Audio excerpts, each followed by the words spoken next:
today. Yay! So glad to get to stay right here with you guys. Whew. Feel that cool air? Feels really good. We're going to open our Bibles to Matthew chapter 14. Matthew chapter 14. I am excited about what God has to share through me. I want to be his mouth, his heart. So I'm going to pray right now. Father, as we open your word, let me speak your words, your heart. Let me communicate your love in this time. And I pray for every ear to hear and every heart to receive. In Jesus' name, amen. So last week, Pastor Travis, he taught a message on whatever it takes. We don't want to get to the place in our walk with others that we have to do whatever it takes to maintain health, like in your marriage. You don't want to get to the place where you're like, I'll do whatever it takes to save it. He talked about how doing whatever it takes now so that you don't have to do whatever it takes then. And it starts with Jesus. It starts with the cost of following Jesus. And I love this illustration. He said to follow Jesus, it's like trading your trash in for a mansion. That's all we have to offer him. We can't offer him. We can't be good enough, right? The word says it's grace alone. It's a gift, a free gift. So we literally have rags. Our righteousness alone on our own is filthy rags. And when we present ourselves before him, he turns what we have into the most beautiful creation. He restores us into righteousness. From trash to a mansion. Come on, trash to treasure. Preach it, Kim. She's preaching to me on the front row. That's who we are, each one of us. Not just me, because I'm standing here. You, when you say yes to Jesus, that's what happens. He takes you, and when you give whatever it takes, I'm telling you, it may feel like a sacrifice right now. It may feel like a sacrifice to give whatever it takes right now, but I promise you the reward is far greater than you can ask, think, or imagine. Not only is there an eternal reward, but there's an abundant reward now, here. Amen? So today, the message title is Go For It. I'll explain that in a little while, but go for it. This message has been kind of brewing in my heart for a while, like a good pot of coffee. I love coffee. That has nothing to do with the message, but I love coffee. How many of you love coffee? Amen. So it's been brewing for a while. And I love how when you say yes to Jesus, you literally are handed an invitation, Jane, to go on an adventure. It is not boring to be a Christian. If it's boring, you're doing it wrong. Are you with me? I'm not saying it's easy. I just said it's not boring. And here's the thing. Jesus did whatever it took to get to us. And so when we say yes to him, we are handed this invitation and say, let's go. This is not something you're just going to sit on your hands and do nothing until I come back. It's time to go on a grand adventure with me. So let's go to Matthew chapter 14, verse 22 through 33. I'm going to read to you chunks of scripture, and then I'm going to pause and do a little bit of teaching, and then read another chunk, and then pause, and then read another chunk, just so you know what I'm doing. Jesus walks on water. Yes! I don't have to do anything else, just say that. Jesus walks on water. And guess what? You can too. I haven't tried it yet, but I'm about to. I'm not kidding. Jesus walks on water, verse 22. Immediately, I'm in the NASB today. Immediately, he made the disciples get into the boat and go ahead of him to the other side, while he sent the crowds away. So Jesus just fed the 5,000. He goes, 12, get on that boat and go across the sea. I need a minute. And after he had sent the crowds away, he went up on the mountain by himself to pray. And when it was evening, he was there alone. But the boat was already a long distance from the land, battered by the waves, for the wind was contrary. for the wind was contrary. I just want to point out a couple things. I'm not going to teach about the beginning of this passage, but note, Jesus sent them on ahead. He had just done ministry. And when you just do ministry, if you don't go back and aren't with the Father, you're going to get burned out really fast.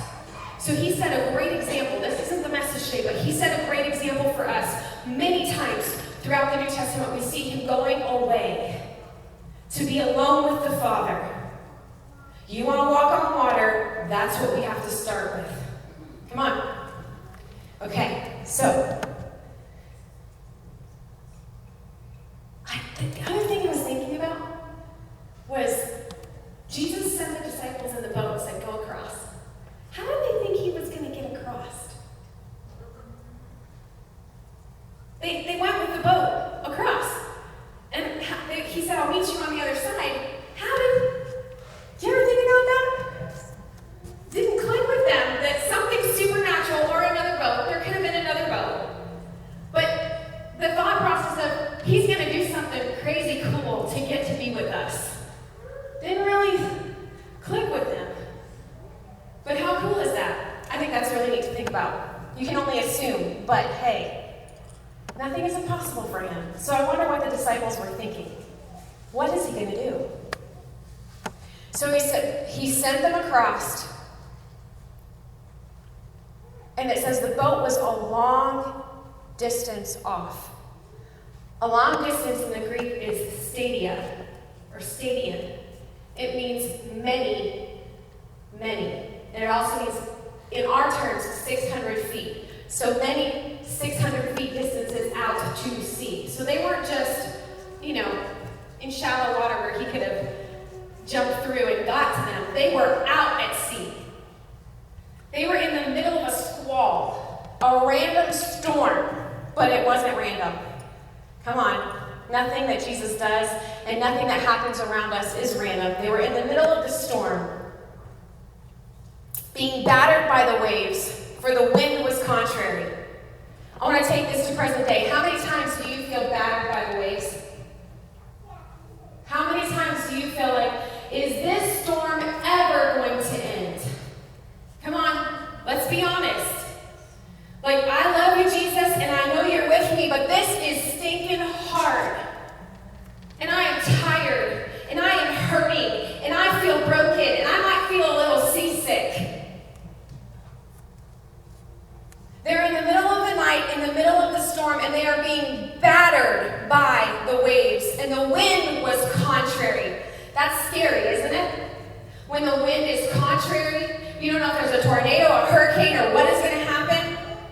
How many of you felt like we've been in the middle of a storm this season? We feel battered. One moment, this is what we're told. The next moment, this is what we're told. One moment, we're going to do this. Next moment, we're going to do that. It's been insane. But has he changed position? No. Has he changed his faithfulness?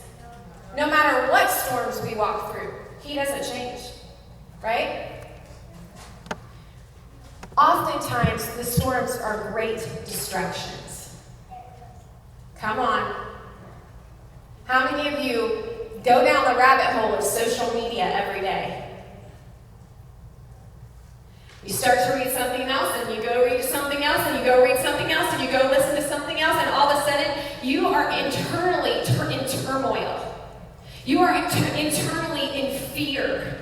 I did it the other day. I turned on my phone, and I was listening to somebody talk, and all of a sudden, I got a headache, and I got sick to my stomach, and I got really afraid. Something as simple as watching the news. And the enemy likes to distract us and say, oh, that wind over there, look at that wind, it's scary. Oh, that wave is going to take you under, you're going to drown. You know what it is in your life, what I'm talking about. You know what I'm speaking to right now. I know what I'm speaking to myself. And on Friday morning when I listened to that, I was ready, I was good, this is a good day. And all of a sudden, I'm in the middle of a storm, and I'm like, we shouldn't go anywhere, we shouldn't do anything, we shouldn't eat anything, we shouldn't touch anything, we shouldn't. The fear overtook. And I was like, wait a second, hold on. Jesus, this is not you. Father, this is not your voice. And I identified what was happening, and I said, I can't do this. Jesus, I don't want to live in fear. I don't want to live in this place of turmoil. I need to trust you no matter what I have to do on the outside. I need my inner spirit to be steadfast, anchored in you. And instantly the headache went away and the stomach ache went away. Come on. That same power. The enemy wants to keep you focused on the brokenness and the loss. He wants to keep you focused on what's wrong. And Jesus is saying, hey, I'm right here. I'm getting ahead of myself. All right, let's jump down to verse 25. And in the fourth watch of the night, which is between around 3 to 6 a.m., in the fourth watch of the night, he came to them, walking on the sea. When the disciples saw him walking on the sea, they were terrified and said, it's a ghost! And they cried out in fear. But immediately, note that word, immediately Jesus spoke to them, saying, take courage, it is I, do not be afraid. He didn't wait, he didn't hang out and say, oh, let them get battered a little more. Immediately he said, take courage, it is I. Do not be afraid. Peter said to him, Lord, if it is you, command me to come to you on the water. And he said, come. I love that invitation. Come. And Peter got out of the boat and walked on the water and came towards Jesus.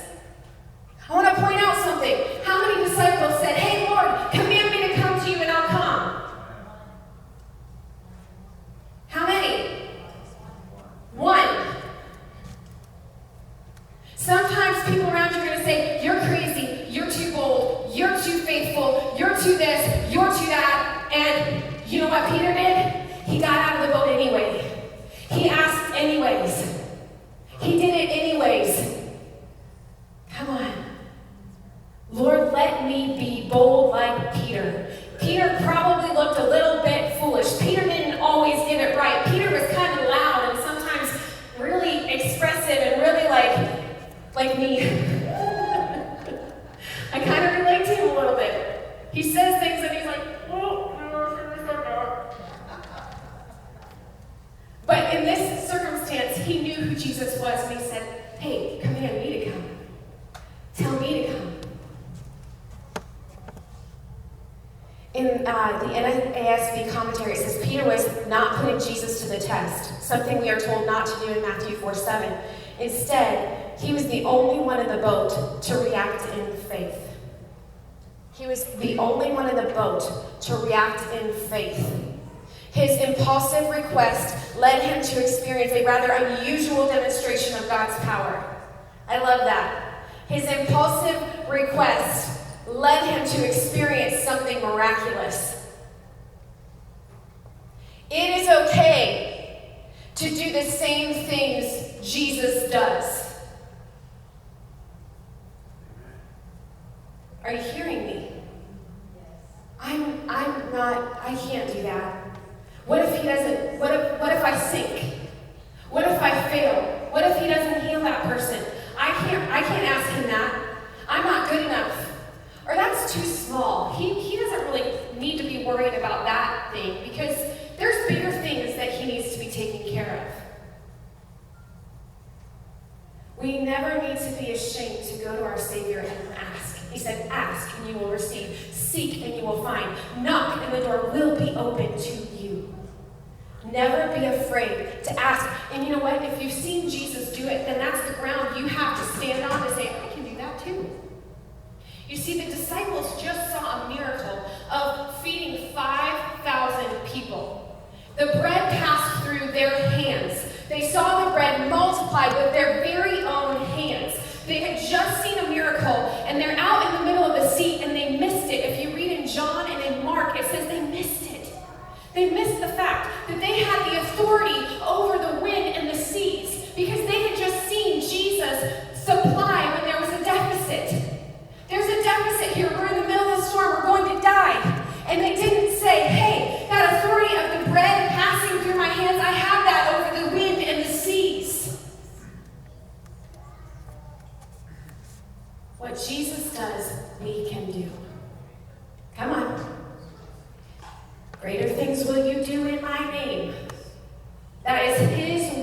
to us today. We shouldn't be discouraged to say, I want to be just like him. I want to be just like him. Do you want to be like Jesus? I do. That's who I want to look like. That's who I want to reflect. That's what I want to sound like. I want to be just like him. And being just like him means offending somebody else because maybe they don't like how I'm trying to be obedient, but I can't listen to that voice. I have to listen to that voice. I have to read the word. And when it lines up with scripture and it lines up with his voice, that's what you got to move in. You can't doubt. Doubt is sneaky. We're going to get to that part. Read the next part. Verse 30. But seeing the wind, he became frightened, and beginning to sink, he cried out, Lord, save me! Immediately Jesus stretched out his hand, and he took hold of him and said to him, You of little faith, why did you doubt? When they got into the boat, the wind stopped, and those who were in the boat worshipped him, saying, You certainly are God's son. You certainly are the Son of God. Come on. So they saw Peter walk on the water, and then they saw Peter start to sink. And in John and in Mark, John 6 and Mark 6, they don't record Peter getting out of the boat in those two passages. Same story, but they don't talk about Peter. But they talk about when Jesus stepped on the boat, everything stopped. The storm ceased. When Jesus stepped onto the boat, in John it says the boat was immediately to the shore on where they were going. How cool is that? So not only did he stop the storm, but they were immediately transported to the other side of the lake. That's in every version. It was instant. When Peter called out and said, Lord, save me, did Jesus hesitate? No. He reached out and he grabbed for him. He reached for him and he pulled him out. Doubt is sneaky. So Peter had the faith to step out of the boat, right? But then the wind was right there in his face. The waves were right in front of him, squalling, trying to overtake him. How many of us say, Yes, Jesus, I'm going to follow you. I'm getting out of the boat. And then you look around and you're like, Okay, it's a little scary out here. You know? You sure you really want me to do this? You sure you haven't changed your mind? You sure you want this person to be the one to do this? And we question, and doubt is sneaky, and it gets in there, and then we start to sink. But you know what? What I love about Peter is that he always demonstrated that Jesus was full of grace and mercy and kindness. And he reached for him, and he pulled him out. And he said, Hey, come on, Mr. Little of Faith. Haven't you seen what's happened? I just fed 5,000 people with a couple loaves of bread and fish. Don't you think I can take care of you? And he wasn't just speaking to Peter. I believe he was speaking to the disciples in the boat. Where was your faith? See, in the other chapters, it says Jesus was just kind of strolling by the boat. He wasn't going directly towards the boat. He was walking on the water. And this is the point, he was there. He is always there. So whether or not we feel firm, whether or not we feel confident, we can say, Lord, save me. Lord, help me. Lord, walk with me through this. I want to walk on the water with you. And we can't shrink back. We can't let doubt sneak in. Because this is what he says we have the authority and the power to do in his name. And he demonstrated it for the disciples. In the commentary, it said, although we start out with good intentions, sometimes our faith falters. This doesn't necessarily mean we have failed. When Peter's faith faltered, he reached out to Christ, the only one who could help him. He was afraid, but he still looked to Christ. When you are apprehensive about the troubles around you and doubt Christ's presence or ability to help you, you must remember that he is the only one who can really help. Come on. He is the only one who can really help. To maintain faith when situations are difficult, keep your eyes on Jesus' power rather than your own adequacies. I didn't say inadequacies. Because sometimes we feel like, oh yeah, I've got this, I can do this. Sometimes we feel inadequate, but in both cases, no matter what, keeping your eyes fixed on our Savior. Amen? He is the author and perfecter of your faith. This isn't just to pump you up and get you to do good things for Jesus. This is for Him to do a deep work in you, for you and I to know we are deeply and truly loved. See, Peter got out of the boat because he knew Jesus loved him. Mac got out of the boat because he knew there was something there, and he said, I want people to know me and know they are truly loved. And that conversation at the end about religion, Jesus wasn't saying He isn't the Messiah. He was saying what Christianity has become, that's not what He looks like. It's not about following rules and regulations and traditions. It's about following Jesus. Come on.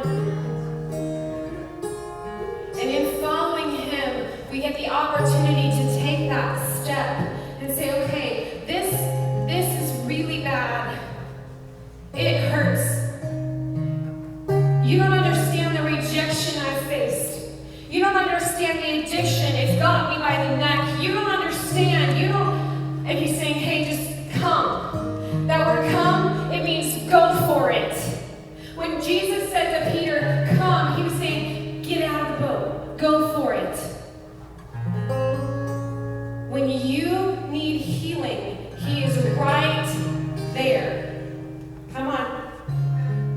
When you need wholeness, He is right there. All you have to do is say, Jesus, help. Lord, save me. But it takes stepping out of the boat. You have to be stepping out of the boat. And also, the enemy wants you to feel guilt and shame for being distracted by the waves. That's another distraction. Throw it off. Keep your eyes fixed on Jesus. Call out to Him. He is with you. And here's the grand thing. When you step into this moment with Him, when you step into this adventure with Him, He walks with you. He talks with you. His promise is He will never leave you nor forsake you, right? We know these verses, but they are true. So no matter what storm is happening around you, He's inviting you into an adventure, into a place of healing, into a place of wholeness, and into a place of faith. He did it, I can do it. He said it, I believe it, I'll stand on it, I'll move in it. It's that simple. So this morning, this song has been on my heart for a while now. And it's called Dancing on the Waves. And I want you to sit and soak in the presence. How funny that we're talking about water and walking on water. But I want you to sit and soak as Travis sings this song over you. This song is from the Father's heart to your heart. The Father is singing this over you this morning, and He is ready to walk with you. He's ready to take your hand. He's reaching for you if you feel like you're drowning. Reach back to Him. Amen? Go ahead and listen to this song.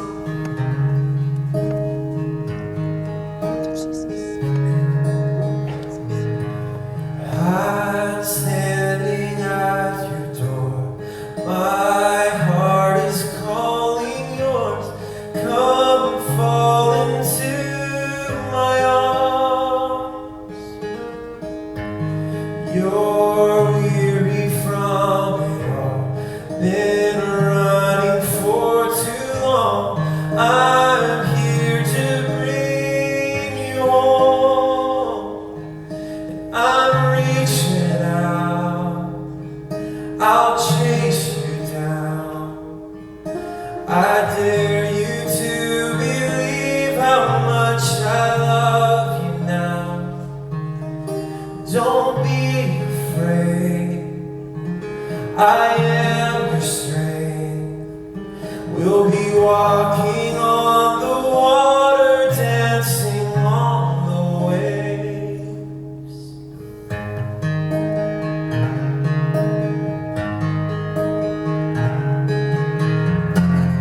Look up and lift your eyes. The future's open wide. I have great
And don't be afraid, 'cause I am your strength. We'll be walking on the water, dancing on the waves. And I'm reaching for you, I'll chase you down. And I dare you to believe how much I love you now. Don't be afraid, 'cause I am your strength. We're gonna be dancing on the water, walking on the waves. We'll be walking on the water, dancing on the waves.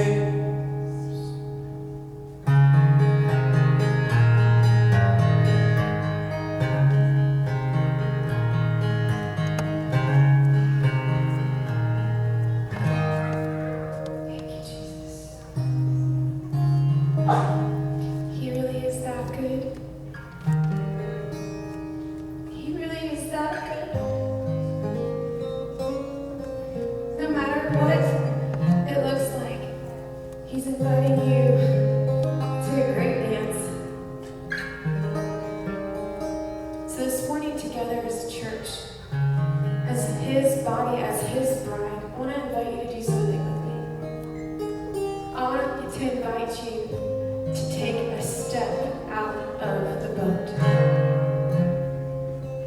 Take a step out of the boat. If that step looks like freedom from addiction, if that step looks like freedom from control, if that step looks like freedom from anxiety, depression, fear, grief, frustration at God for not showing up when you thought He should.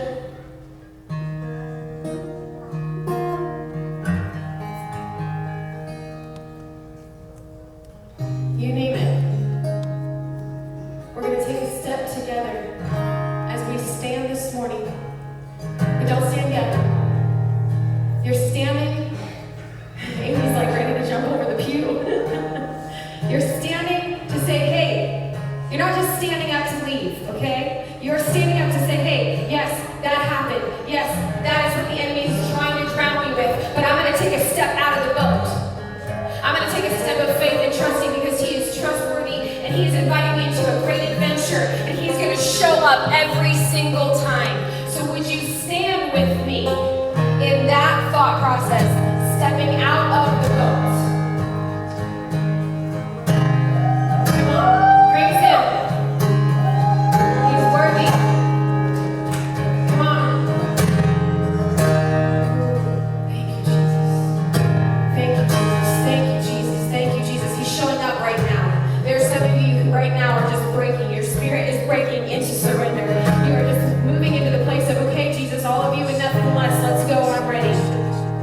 This was a significant moment for you. If you haven't said yes to Jesus right now in this room, with this body of beautiful believers around you, I want you to invite Him into your heart. And it is very simple how you do that. You say, Jesus, come into my heart. I need you. I know I've sinned. I know I'm separated, and I don't want to be separated anymore. I want to be made new and made whole and made righteous in your sight.